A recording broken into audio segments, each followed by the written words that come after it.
The final topic in this section describes the process of building bots using Copilot Studio. Interestingly, over the other topics in this section, we have already seen how to build a bot, otherwise known as an agent.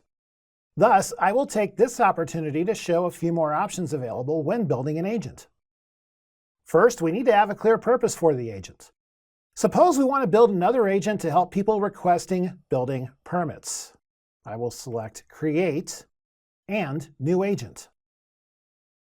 Let's see what happens if we select Skip to Configure rather than use generative AI to build this agent.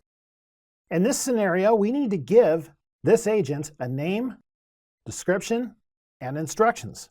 We can also add files to help guide the agent as it is being built. I will name this agent Building Permits Prototype, add a description of this agent should help people trying to apply for building permits. And in the instructions field, I will type to be used to test for a viable building permits app. And then to see what kind of knowledge we can add to the agent, I will select Add Knowledge.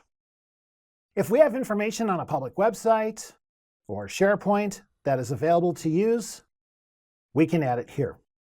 Note that other options are not available until we finish creating this agent. I will select Cancel, and then I will select Create. Now we can select Add Knowledge, and I will upload an FAQ file used on a website to enhance this agent. I will select Add and wait for the file to upload.